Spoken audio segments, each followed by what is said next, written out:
Hi, everyone. It's me, Tim. Today, I want to talk about the people in game development.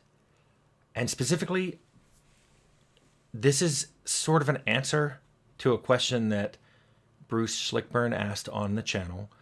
I worked at Interplay at the same time as Bruce. We worked on different projects, but we knew each other. He asked, at the end of the day, is it about the process or the end result for you? And I replied to him in the channel and said, oh, it's the process. It's definitely the process. There are early interviews with me in the 90s and early 2000s where when I was asked who my games were for, I would just be honest and go, we make these games, everyone on this team, we're making the games for each other. We want to like them. We hope other people like them. I mean, that's always a good thing, right? That your game goes out and lots of people like it.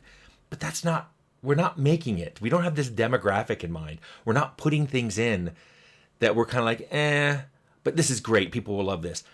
There was no pandering like that or no plans for psychological addiction. We put things in that we liked, that made us laugh, that made us go, oh, I've always wanted a game that did that.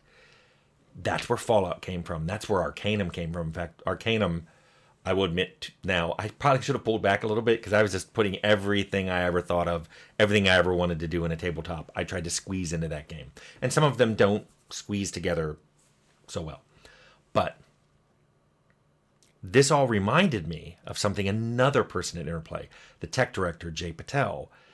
He said to me once when I had a game going out, I don't know, I think it was Rags to Riches, and I said, yeah, I don't feel like I'm done. And he just looked at me and goes, games are never done, only shipped. And I've remembered that for decades. I mean, he probably said that to me in 1993. And here I am 31 years later going, yep, he's right. It's because you never really feel like you're finished with it. It's just either you're out of money or you're out of time or you've done everything that can reasonably be done and you're starting to do either things that would take you so long or you'd have to rewrite a bunch of stuff or it's not a reasonable thing to do anymore. And the game ships. Hopefully that's the state you ship it in. There's some things you wish you could do, but sometimes it ships with bugs and features you don't like because you're literally out of time, which basically means you're out of money. But this answer seemed... I said that to Bruce in a comment. I said, oh, it's always about the process. But that answer seems unsatisfactory to me when I think about it. It's really not about the process. It's about the team. It's about the people. The experience you have with them making the game it's ineffable. It's hard to quantify. And I've said many times I'm not a good writer and I seem to be able to speak better than I write, but I stop at this point. Something breaks down in my head.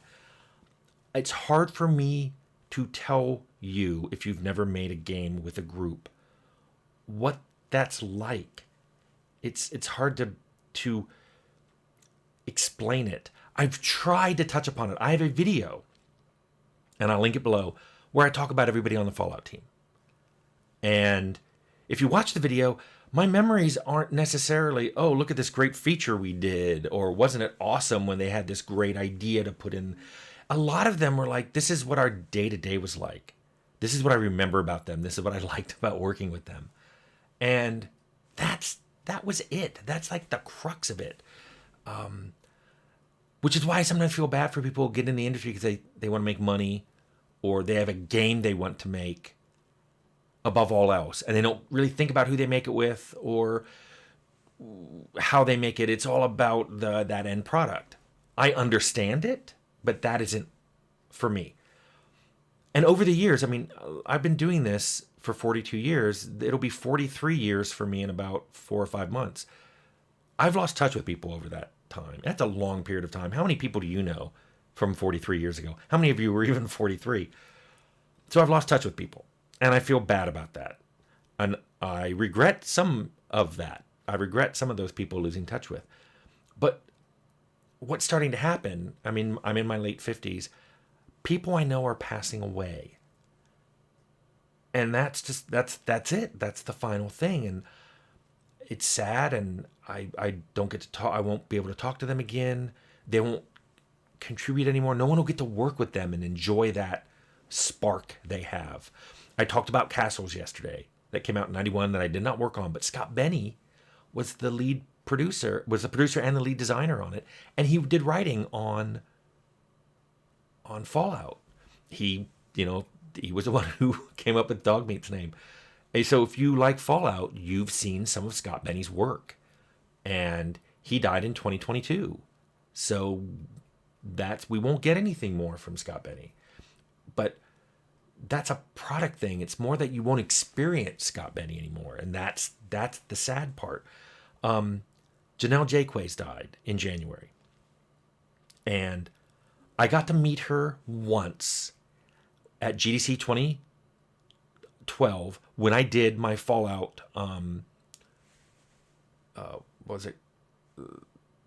postmortem. I got to meet her, and I hope I didn't fanboy out too much because I was super excited. I don't know if she really understood how influential she was on me. I mean, I've talked about Judges Guild. I loved Judges Guild. Well, guess what? Some of their best modules: Dark Tower, Caverns of Thracia. I mean, I have all these things. The Unknown Gods. These are things that Janelle created. And I used those things in my high school D&D group. And I also have, I was looking around because I'm like, look at all this other stuff.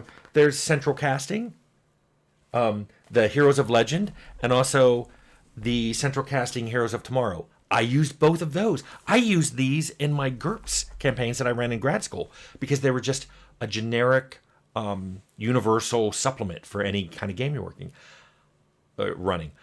So I don't know if she knew just how incredibly influential she was on me playing tabletop RPGs. And then later in my work, there's a lot of Judges Guild influences in Arcanum. A ton. I have a video on that. But now she's gone. And I'm like... So I want to say one thing. First of all, don't wait until people are gone to tell them how much they mean to you. It's super important. People say that all the time, but as you get older, you realize it's really true. And clock is ticking, folks. So what I wanted to do is I didn't want to end on that note. Originally, I was like, okay, I'll just stop there. I've said a lot and I've talked way more, I think, than what Bruce Schlickburn intended me to say. But let me tell you a story. I've never told anybody this story. I don't even think I've mentioned it to people I worked with for years, like Leonard Borarsky.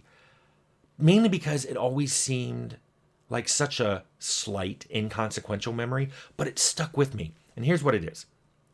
When I worked the final year and a half on Fallout, my office was at a T intersection where the team was. The team was on all the 3 hallways that radiated away from mine. You've seen that office. It's the one where I'm wearing the bag on my head. It's the one where Nick Kesting and I are eating cinnamon bread. It's that office.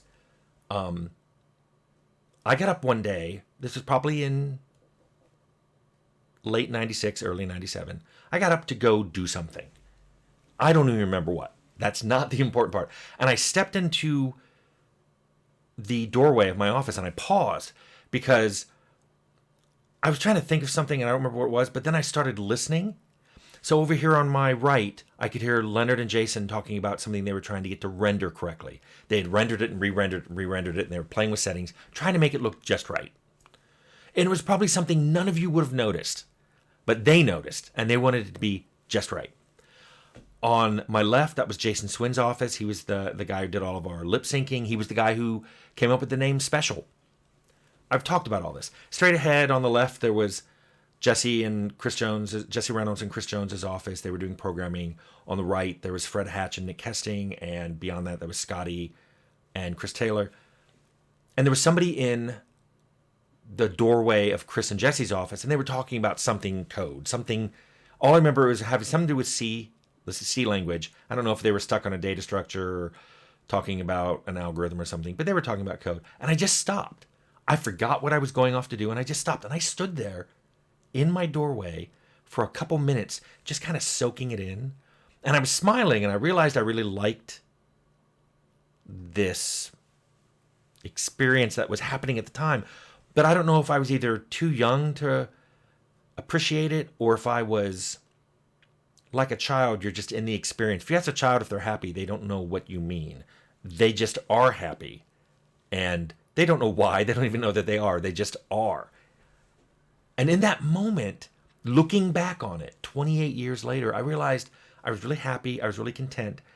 Not because anything special was happening, but because this is what Fallout was to me. It was this group working really hard and really well and making a game that we all liked, and we loved working on it. We laughed at things that happened in it every day.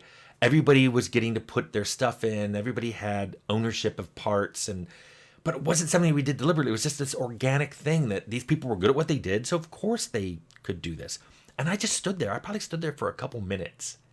And I think what broke me out of this was the person in Chris and Jesse's office finished what they were talking about, stepped back, and then walked away from my office. So they didn't even see me standing there.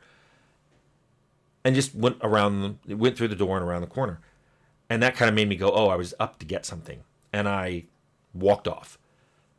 I would think about that every now and then. That experience, it seems dull, what I just described to you, but to me it was, when I think about Fallout, I often think about that memory. And it's so clear, and it's so, I remember how I felt, and I remember what everything was like. And if you had asked me then why that was such a memorable event, I would not have known. But now it's because this is the thing. These were the people that I was making Fallout with, and this was why I liked doing it. I mean, behind all that stuff was the clicky-clack of keyboards, people doing scripts and code and, art. And it was just fun. It's ineffable. I hope any of you who go into game development get to experience something like that one day. Just wow, this right here, right now, is such an amazing experience. And I hope you remember it, and I hope I hope it stays with you. Anyway, this is probably a lot more than Bruce expected, but I just kind of wanted to say, with game development, it's kind of about the people and not even about the games. So if you get to experience that, if you already got to experience that, I hope, that's great. So anyway, thanks for indulging me.